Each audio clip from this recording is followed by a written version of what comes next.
Tarde, galera. Esse vídeo eu vou falar sobre movimento operário como surgiu o movimento operário. É aquela coisa que eu falei em alguns vídeos sobre o marxismo. O movimento operário surge da necessidade de se ter união política da classe proletária. E essa união começa com os chamados movimentos ludistas. O que é os movimentos ludistas? O movimento também chamado de quebradores de máquinas.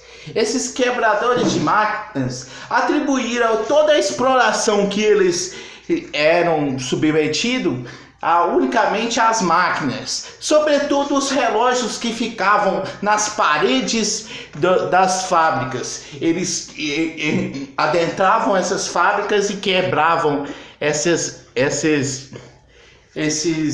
maquinário. E com o passar do tempo, eles começaram uma organização política mais moderada, chamada cartistas. O cartistas foi basicamente o começo do sindicato e dos partidos operários, partidos de esquerda, através do movimento cartista, ou seja, não é mais um movimento que culpa tão somente as máquinas pela exploração do homem pelo homem. E nesse sentido, galera, que ocorre a organização política e a classe trabalhadora começa a ter mais direitos trabalhistas do que antes. Por quê? Começam a organizar os sindicatos e os partidos políticos que defendam a causa operária. Começa com os PCs da vida e os partidos trabalhistas também começam nessa toada de desenvolvimento do cardismo, ou seja, todas as conquistas dos trabalhadores, eles começam primeiramente com esses movimentos na primeira fase da Revolução Industrial. Aquela fase que eu já falei em vídeos passados, que eles, como direi, eles eram submetidos a jornadas de trabalhos maçantes e sem direito algum. Até mesmo ao salário mínimo não tinha direito. O salário era definido pela vontade do patrão. Se o patrão falasse assim, eu te pago $1 só por mês, ele pagaria $1 só por mês, porque não tinha uma obrigação de pagar um salário mínimo.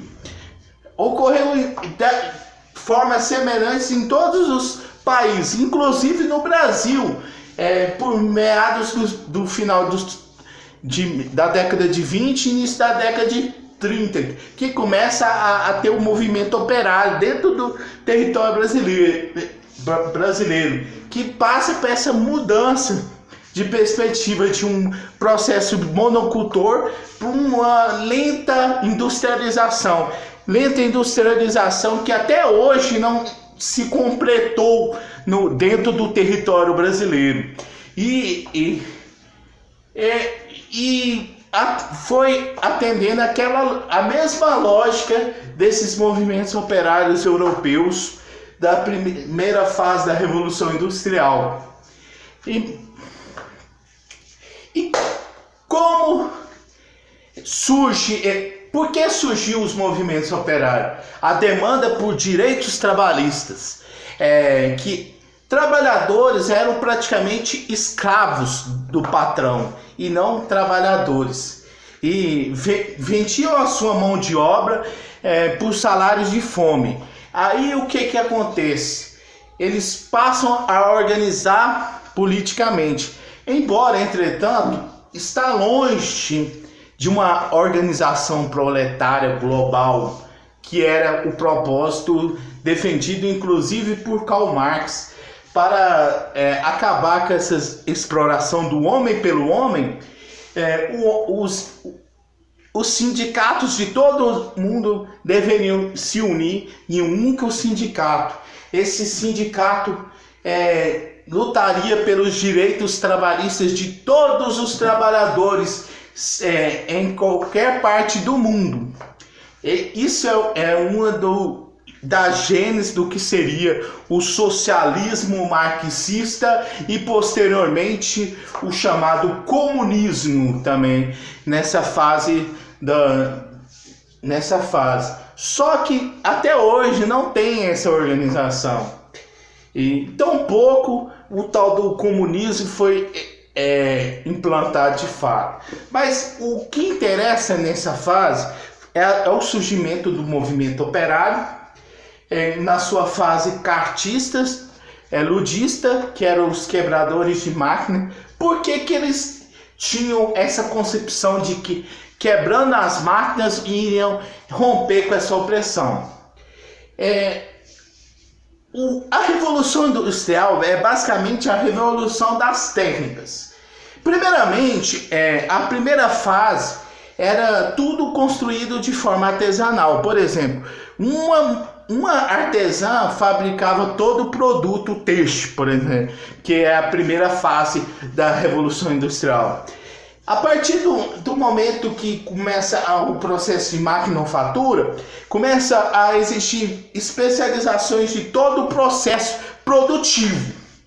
E posteriormente, com o aumento da demanda, passa a ter a substituição por máquinas. A substituição por máquinas, já naquela época, como agora, está tirando muito do mercado de trabalho. E por isso que ocorreu a concepção de que, por conta das máquinas, estamos ficando desempregados. E por isso devemos quebrar as máquinas. É a concepção do ludismo para com as estruturas capitalistas do movimento combate do movimento operário. Deveriam quebrar todas as máquinas para voltar ao emprego. Essa era a lógica ludista. Com o passar do tempo, eles viram, como eu havia dito, que essa atitude não levaria a nada. Eles passaram a se organizar mediante a sindicatos, mediante a partidos políticos. Esses partidos políticos levaram as reivindicações dos trabalhadores para os governos e assim surgem os primeiros direitos trabalhistas com a luta do chamado cartismo, ou seja, já esse movimento sindical organizado e estruturado politicamente, sem o elemento da destruição das máquinas, que o trabalhador passou a lutar diretamente através do combate, a chamada mais-valia, que é algo que o Marx dizia o seguinte: todo produto fabricado, parte desse valor é a mais-valia do patrão, parte é os impostos e só uma parte minúscula vai para o salário do funcionário. E o grande lucro da venda dos produtos vai para o patrão, que é a chamada mais-valia, que pode ser mais-valia relativa ou absoluta, ou seja, a mais-valia extrema e a mais-valia moderada, vamos dizer assim. E esses elementos que eu tinha que trazer nesse vídeo. E no mais, galera, espero que todos tenham gostado. Dê o joinha, compartilhe esse vídeo nas redes sociais para ajudar o crescimento do Ciências Humanas TV. Verifique se estão inscritos. E no mais, galera, dê suas dicas para algum conteúdo que vocês queiram assistir no Ciências Humanas TV e ajude compartilhando esse vídeo nas redes sociais para o aumento do engajamento e consecutivamente um aumento do público do canal. E até a próxima, e fiquem todos com Deus e